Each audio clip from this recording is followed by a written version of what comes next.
quisiera tocar en esta mañana el mensaje beneficios prácticos de la cruz de Cristo y de la resurrección, por supuesto, de Cristo. Entonces, esta es una de las doctrinas más importantes como doctrina del pueblo del Señor, pero esta mañana quiero que tengamos un diálogo mucho más cálido alrededor de la doctrina de la resurrección, y es: ¿qué beneficios nos trae a nosotros?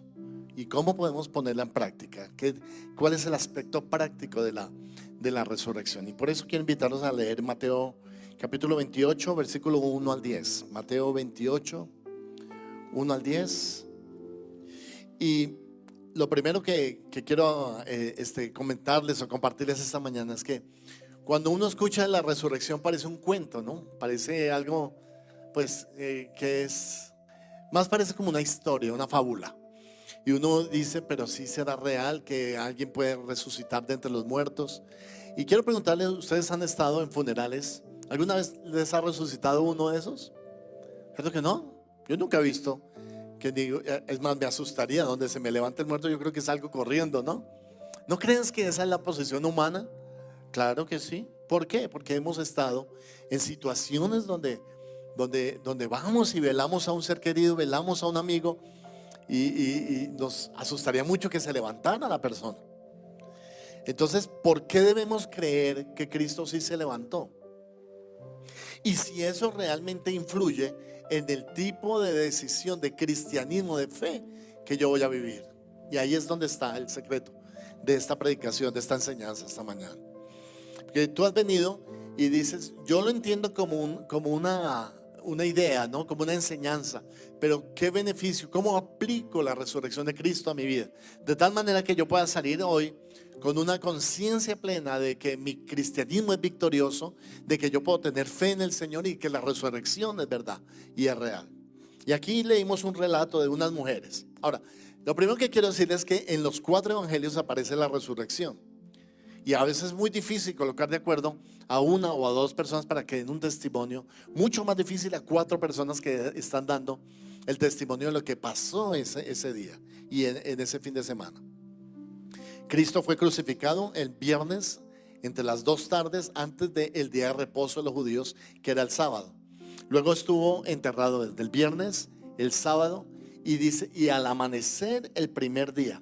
Y el primer día de la semana para los judíos era el domingo. Entonces, al amanecer ese día, unas mujeres vienen al sepulcro y se acercan con la expectativa como de velar al muerto, de estar allí cerca a la persona que ellos amaron, a la persona en la que ellos creyeron. Y realmente pues no iban con ninguna otra expectativa sino eso, de pasar un tiempo juntas llorando a Cristo.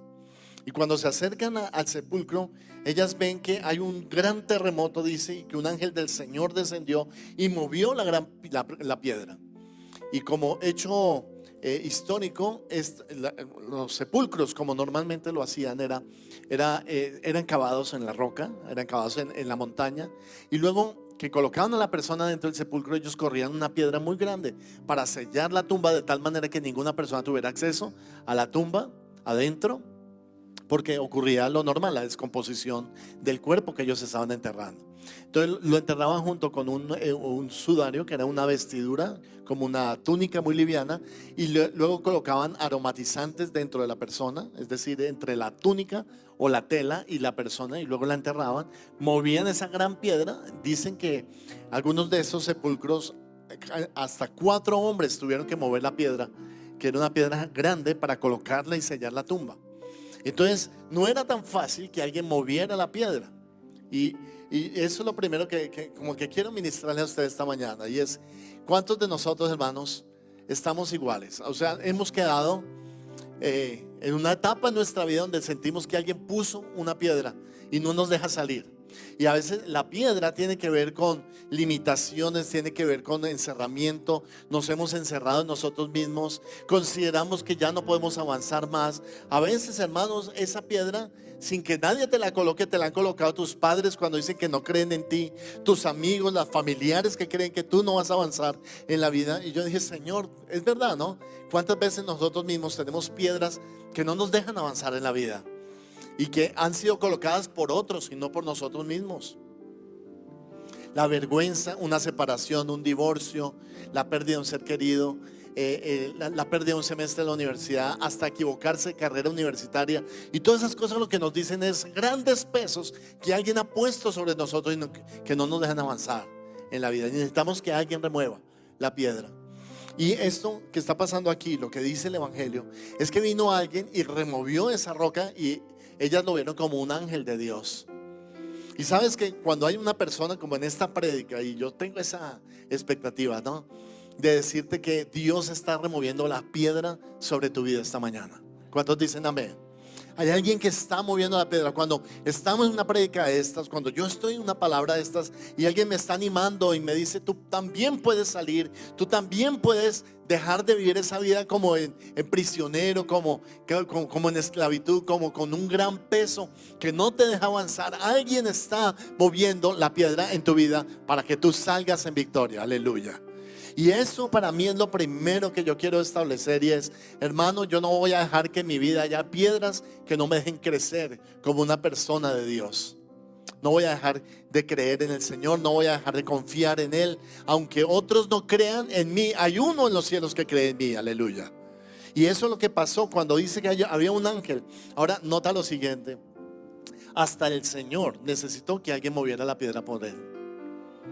¿Tú no crees que el Hijo de Dios podría ser así y esa piedra se desbarataría en 1000 pedazos? Pero Él no estaba en las condiciones de mover la piedra. En debilidad, ustedes vieron, había sido flagelado, había sido martirizado, la corona puesta en su cabeza, cargar la pesada cruz que tuvo que cargar. No estaba en condiciones físicas de mover ninguna piedra. Él no podría, por mucho que Él quisiera en ese cuerpo humano, mover una piedra de esas. Y ahí es donde el Señor me hablaba, ¿no?, que hay gente que quiere aún así vivir sola la vida y que dice: no necesito a los demás. Y sabes que siempre necesitamos de otros que muevan nuestras piedras. Alguien el Señor utilizó para que tú llegaras hasta donde tú has llegado hasta el momento. Una persona creyó en ti, una persona te dio una oportunidad, alguien te dijo, te aceptó en el trabajo que tienes actualmente, alguien te dijo y te animó a estudiar la carrera que tú estudiaste. Pero eso, hermano, fueron cosas que nos quitaron a nosotros piedras de encima para avanzar. Y si hasta el Señor necesitó, ¿cuánto más nosotros necesitamos a los demás también? Dile al que está a tu lado: yo te necesito. Yo te necesito. No puedo solo, no puedo sola. Cuando vengo a una iglesia, yo digo: Señor, yo quiero conocer a otros de mis hermanos que me ayuden a remover mis piedras también, que me ayuden a remover la tapa que no me deja crecer. A veces hay tapas en nuestra vida, hermano. Alguien la colocó, alguien dijo: de ti no se espera mucho, pero tú no vas a avanzar. Pero tú con esa enfermedad, o débil, o alto, o morochito, orejón, ojón, así tú no vas a avanzar en la vida. O tan gordo, o tan flaco, o tan alto, o es que tú no eres nadie. Y nos ponen ese peso encima nosotros. Y yo digo: si el Señor salió libre, salió victorioso después de estar no medio muerto, totalmente muerto, y se levantó y necesitó al ángel, y el ángel vino y lo ministró. Hoy declaro en el nombre del Señor que estás aquí para que Dios remueva tu piedra y tú también salgas en victoria y vencedor en el nombre del Señor. Amén. Estás aquí para ser impactado por el Señor. La resurrección, hermano, no es una fábula, no es un cuento. La resurrección es tan real. ¿Por qué es la doctrina fundamental de la iglesia? Porque Dios quiere una iglesia sobrenatural. Dígame amén. Dios quiere una iglesia sobrenatural, no una iglesia que se queda en lo natural solamente. Ay, pastor, pero yo no he visto ningún muerto levantarse. Yo tampoco, pero si aquí dice el Señor que se levantó, he decidido creerle al Señor y nadie me va a quitar esa idea. Bendito sea Dios. Ahora les voy a decir otros argumentos porque creo en la resurrección, pero este primero es muy poderoso. No solamente los discípulos lo creyeron, sino que adicionalmente el Señor lo prometió. Y entonces, ¿cómo podemos afirmar que el Señor se levantó de entre los muertos? Porque la Biblia lo dice y nunca mi Biblia me ha mentido a mí. ¿Cierto? ¿Cuántos hemos puesto nuestra esperanza en este libro, hermano? Aquí el Señor nos dice que somos salvos. Aquí el Señor nos dice que nos da la vida. Aquí el Señor nos dice que podemos nacer de nuevo. Y cuánto más, hermano, ese que me lavó, que me limpió, va a cumplir también su promesa de que se levantaría entre los muertos. Es que el Señor lo decía desde el comienzo a los discípulos. No fue que a lo último el Señor arrancó y empezó a decirle: oiga, yo creo que yo como que voy a resucitar. No, desde el comienzo les dijo: es necesario necesario que yo vaya a Jerusalén, sea entregado en manos de mis enemigos y padezca, pero resucite al tercer día. Él estaba seguro que él iba a resucitar. Esa seguridad el Señor me ministra. ¿Cuántos de nosotros necesitamos esa seguridad en nuestras vidas? Porque somos tan inseguros. Algunos de ustedes son tan inseguros. Yo también, hermano. Estoy aquí parado y a veces me da miedo pararme aquí. Tenemos inseguridad. Yo era tan inseguro que cuando me pusieron a recitar un poema a los 6 años en el colegio, 600 estudiantes, yo empecé, Madrecita Rosadita, y se me olvidó todo. Y me tuvieron que bajar así alzado de la tril. Yo no sirvo para eso. ¿Usted cree que yo me paro aquí delante de ustedes a hablar y a predicar, a decirle? Y yo, hermano, me congelé cuando era un niño. ¿Qué cambió en mí? ¿Quién me dio esa seguridad? Solo Dios puede darnos seguridad y confianza. Lo que tú no tienes, Dios te lo puede dar. Bendito sea el Señor. ¿Cuántos son inseguros como yo? Muchos, ¿verdad? Somos re inseguros, que a veces no nos da pena hasta decir cómo nos llamamos. Eso no es un problema tuyo, es un problema de todos nosotros. Es de la parte de la naturaleza humana. Y viene Jesús con esa seguridad, ¿no? Y le dice, es que yo voy a resucitar. ¿Sabes qué? Me impacta eso. Yo quiero esa seguridad del Señor en mi vida. Esa seguridad de creernos a nosotros mismos que estamos en lo correcto, que estamos bien parados, que tenemos firmeza, fundamento, que tenemos un cimiento correcto. Y entonces el Señor viene y les dice a los discípulos, es que yo voy a resucitar. Lo primero que piensan las mujeres, usted no ve aquí a las mujeres saltando de gozo porque resucitó. ¿Cómo estaban las mujeres cuando llegaron al sepulcro? Mira lo que dice. Dice que esas mujeres, cuando se encontraron con el ángel tiene que decirle así a las mujeres: no temáis vosotras, porque yo sé que buscáis a Jesús, el que fue crucificado. ¿Cómo estaban ellas cuando llegaron al sepulcro? Con miedo, con temor. La resurrección es acerca de nuestros miedos. El primer miedo es el miedo a acercarse a una persona moribunda. Ese es un temor. Uno dice, yo no quiero nada que ver con... Algunos de ustedes ni van a los funerales porque les da miedo. A mí me ha tocado. Pues usted no sabe, tan difícil que es ir a un funeral. He visto personas, hermano, que se les ha muerto su ser querido y se aferran al féretro y dicen, yo sé que Él va a resucitar, y oran y dicen, en el nombre de Jesús levántate, y no se levanta. Yo lo he visto. Cuando se muere un pastor, cuando se muere un nombre de Dios y vienen pastores y oran que resucite y no se levanta. Eso da temor, hermano. Pero ¿qué daría más temor? ¿Que no se levante o que se levante?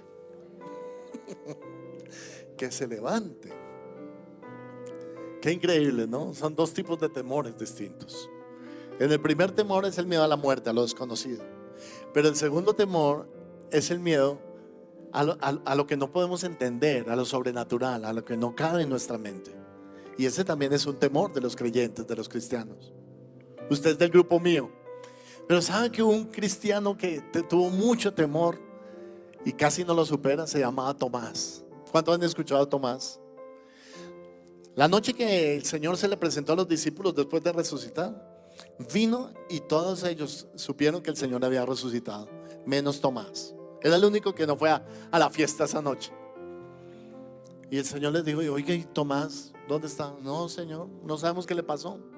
Lo más probable es que Tomás estuviera tan destruido por dentro que él ya no quería reunirse. Y es el ejemplo típico de los cristianos que no quieren volver a la iglesia cuando algo malo les sucede. Se les pincha el carro, ya no vuelvo a esa iglesia. Les pasa un memorando en la oficina, eso es por ser cristiano. Y todo le culpan al Señor. Así era Tomás.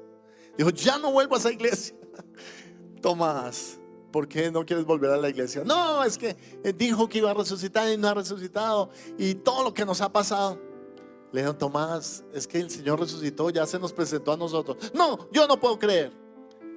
Representación de nosotros los cristianos, ¿qué? Incrédulos, hermano. Incrédulos. El Señor sabe que tú eres una persona incrédula. Mira lo que dice Tomás. Dice, si no metiere mi mano en las heridas de Él y tocar en su costado, no creeré. ¿Cuántos se identifican con esa frase de Tomás?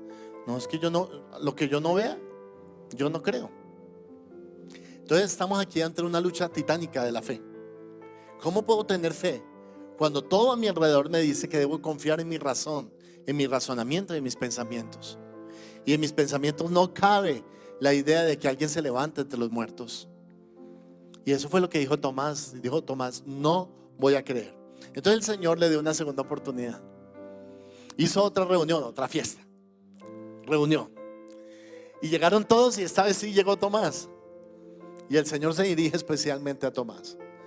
Y le dice estas palabras. Le dice, Tomás, porque me viste, creíste. Porque metiste tu mano en mi costado y en mis heridas.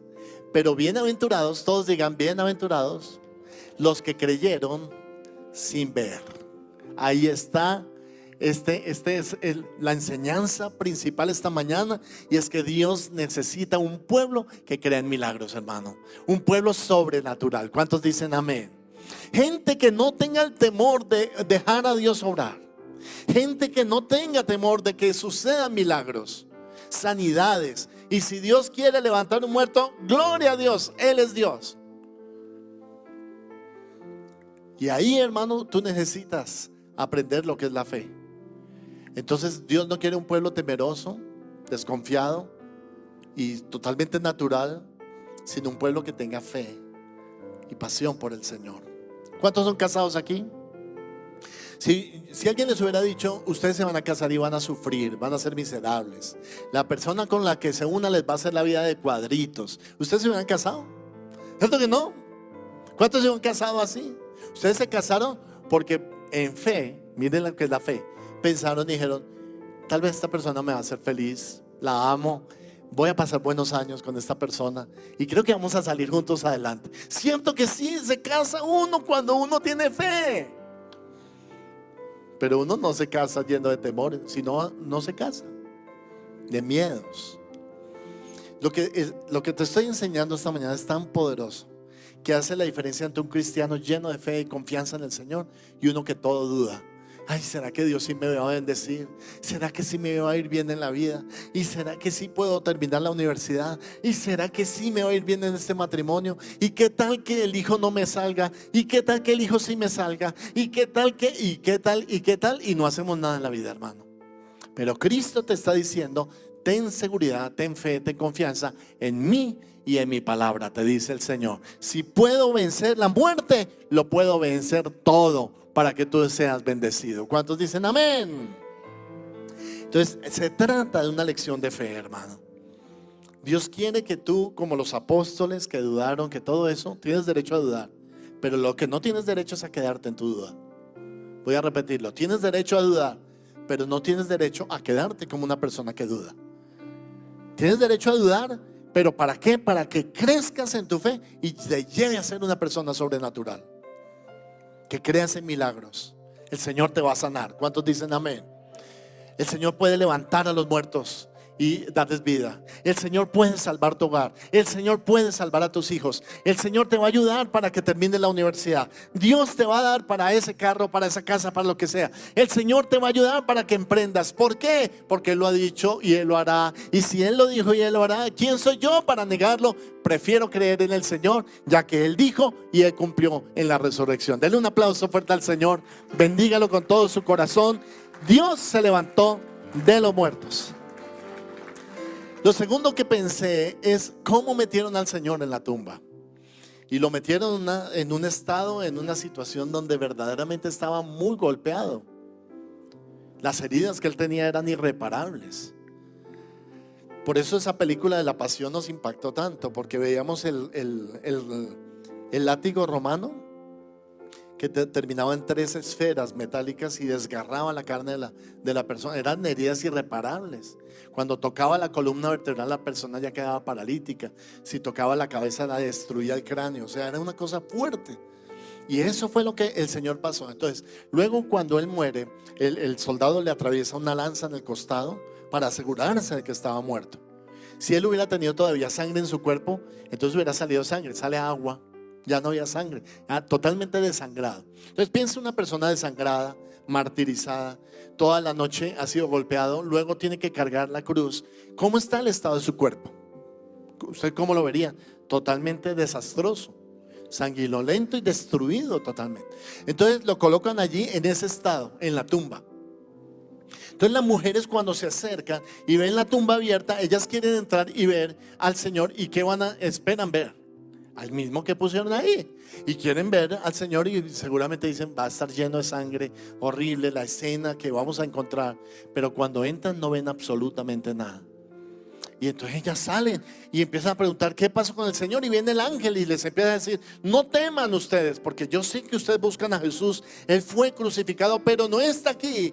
Y es el primero que les dice, Él resucitó, el ángel. Y entonces eso le rompe la cabeza a ellas. Ellas están ahí dudando y diciendo, ¿qué es todo esto que está pasando? Él no está. ¿Y dónde está su cuerpo? Y piensan, quiero ir a mirar dónde está el Señor.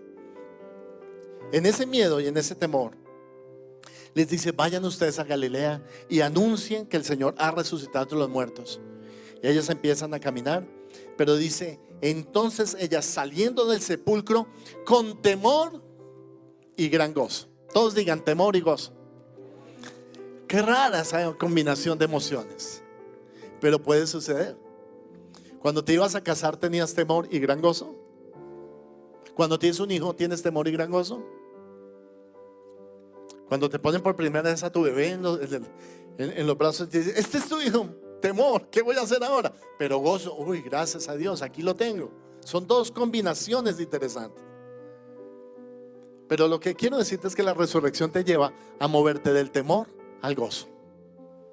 ¿Cómo puede ser eso posible? Porque Dios trata con nuestros temores para que podamos vivir una vida de gozo. Ahí está el secreto de la vida cristiana. No que vivas prisionera o prisionero del temor. Ay, ¿será que sí? ¿Será que puedo? Ay, mejor no intento nada. ¿Y qué tal que no me salga, pastor? Yo he escuchado gente así, hermano. Y eso se llama inseguridad en la vida. La gente que se queda en el temor no es segura. Por eso Dios tiene que cambiarte de la zona de temor a la zona de ¿qué? Del gozo. Diga conmigo, el gozo. ¿Cómo es una persona con gozo? ¿Cómo es una persona que tiene gozo? Uy, eso brinca y tiene emoción, es cierto. Y si le dicen, mejor dicho, que vaya corriendo y dé una vuelta todo el globo terráqueo, váyasela. ¿Por qué? Porque el gozo lo alimenta. La Biblia dice, el gozo del Señor es vuestra fuerza. Es algo que te fortalece. La gente con gozo tiene más fuerza. Dile que está a tu lado, la gente con gozo tiene más fuerza para vivir. No se deja ganar de las circunstancias, no se apabulla. No vive entristecida o deprimida o depresiva. No vive esclava de sus pensamientos. La gente con gozo es gente en victoria.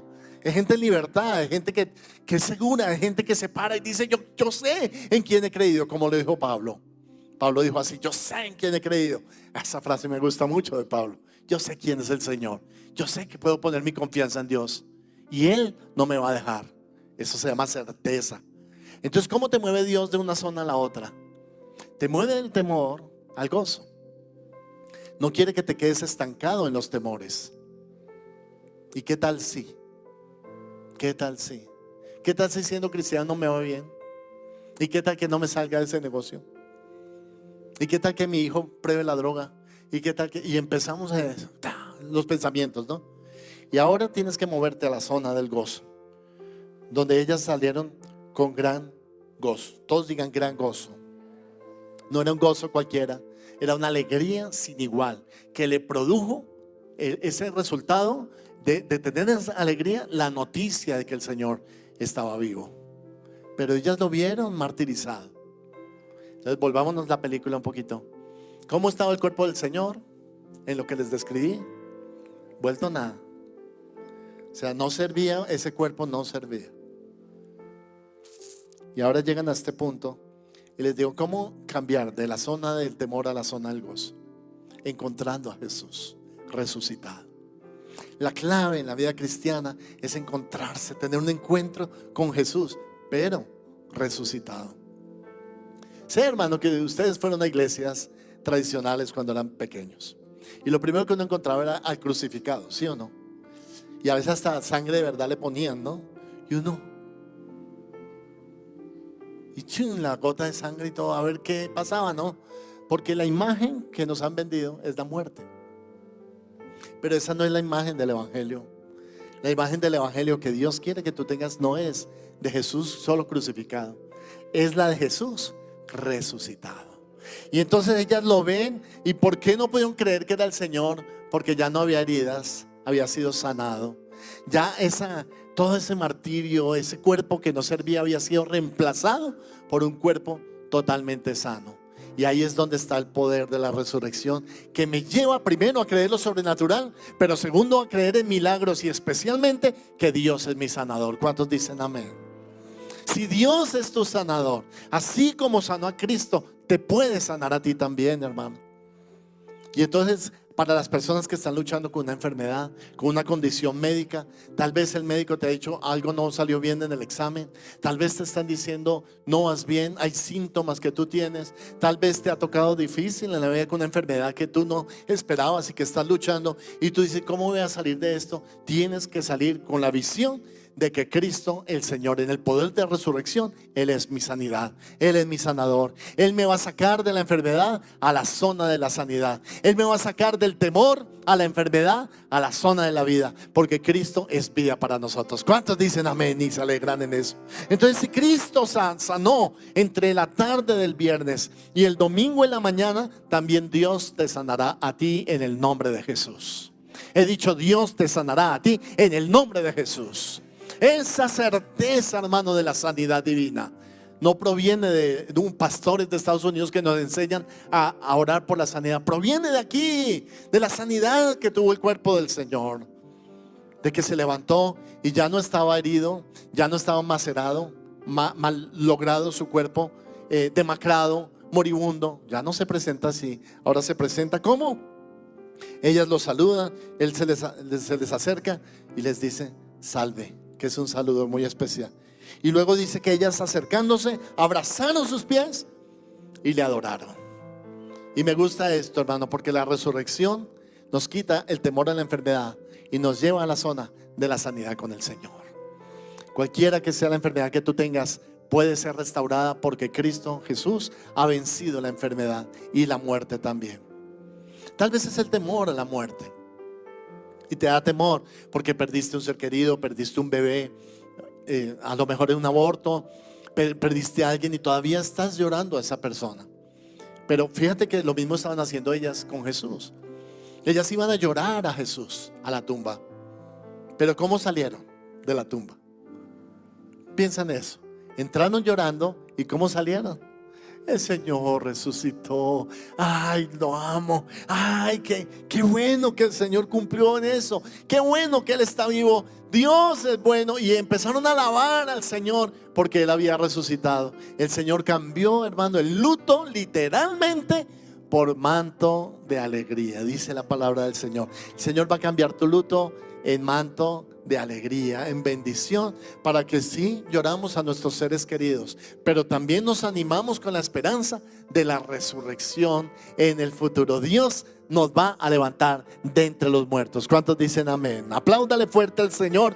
Vamos a levantarnos de la muerte, y con nosotros todos nuestros seres queridos que amamos y que confiesan que Jesucristo también murió y resucitó por ellos. Las primeras palabras que el Señor se dirige a las mujeres. ¿Dónde están las mujeres aquí? Levanten la mano. ¿Cuáles serían las palabras que el Señor les daría a ustedes? Primeras palabras del Señor resucitado. Versículo 10 de Mateo 28.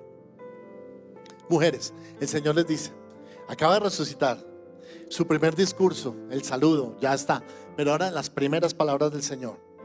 Les dice, no teman. Dile a una mujer que está allá a tu lado, no temas. ¿Te has puesto a pensar cuántas veces les dice a estas mujeres no teman? ¿Por qué? Porque el temor es fe invertida. Fue puesta en donde no debe estar puesta. Que todo va a salir mal, que el día está gris, que qué tal estrenar esa ropa y un carro pase y un charco y me la dañe. Y así somos nosotros, hermanos, más negativos que no sé qué, ¿no? Y entonces no. El Señor les dice, no teman, no sean negativos, no sean negativas. tengan fe, piensen como yo pienso, que las cosas pueden mejorar. ¿Cuántos dicen amén? Mañana va a ser mejor que hoy, díganme amén. Este año va a ser mejor que el anterior, díganme amén.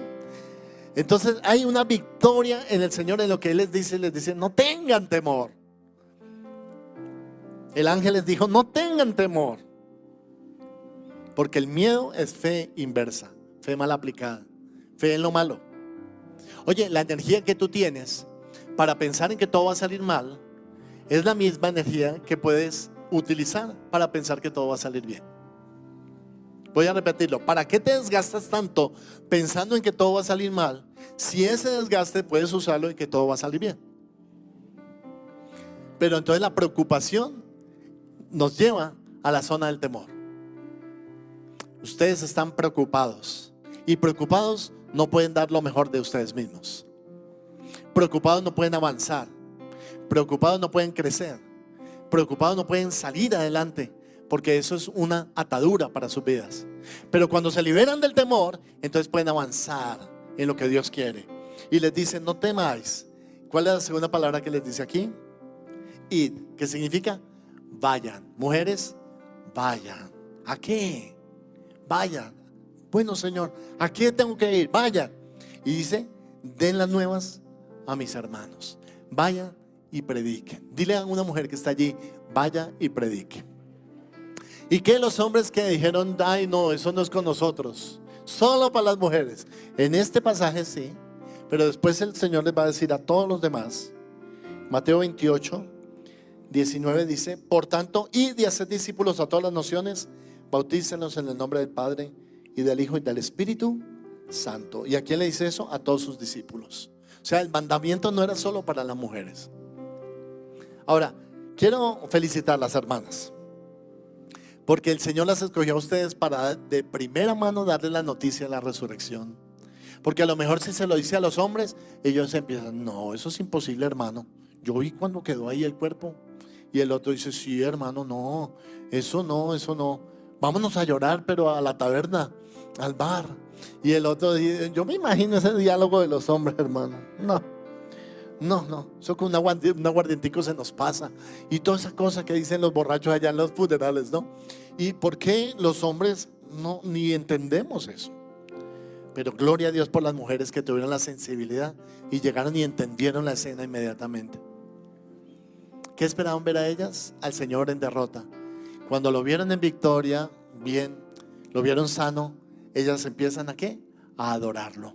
Y como resultado de la adoración, el Señor les dice, ustedes ahora pueden ir y predicar la palabra. ¿Sabe, hermano? Una persona que adora, Dios la va a usar también en declarar el mensaje de Cristo a otras personas. Porque cuando tú adoras, tienes una sensibilidad en el espíritu, algo que pasa en tu espíritu, que te lleva también ¿a qué? A ser sensible a los demás y a darles palabra del Señor. Mujeres, ayúdenme predicando la palabra del Señor. Mujeres, ayúdenme ganando sus esposos para Cristo. Mujeres, ayúdenme atrayendo a sus hijos a la iglesia, para que ellos sean gente que tema a Dios también. Pero mujeres, finalmente, ganen a sus padres, a sus abuelos, a sus primos, a sus hermanos, porque yo sé que ustedes van a honrar lo mismo que pasó con las dos Marías. Van a ser gente de fe que ya suelto los temores, ustedes pueden lanzarse en lo que Dios quiere para ustedes. Tengo fe en ustedes y Dios también tiene fe en ustedes de que ustedes van a conquistar el mundo. ¿Cuántas dicen amén? Denle un aplauso al Señor. Necesitamos mujeres así, mujeres valientes, mujeres guerreras, que no tengan temor. Ustedes van a tener una reunión muy importante el 30 de abril a las 2:30 aquí en la iglesia.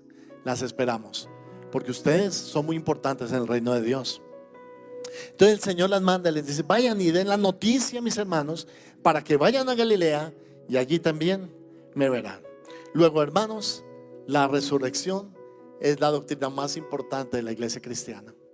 Si Cristo cumplió esa promesa, todas, escúcheme bien, todas las demás también las va a cumplir. Digan amén. Todas las demás. ¿Cuáles? Todas. Que Él regresaría por segunda vez, que Él te daría una vida de paz, de felicidad a ti, que el Señor vino para que no te roben el gozo, para que no te robe y te destruya el enemigo, sino que te dará la vida eterna. Mira, todas las promesas del Señor confluyen en esta. Esta era la más importante, esta era la prueba de fuego. Y si el Señor la cumplió, todo lo demás va a ser cumplido también. En ese Cristo es que yo creo. Alaben el nombre del Señor, bendígalo, porque diga: Señor, tú vas a cumplir todas las promesas que tú me has hecho a mí, Señor. Y tengo esa confianza absoluta y plena de que cada paso que doy está en la seguridad de que tú resucitaste, Padre.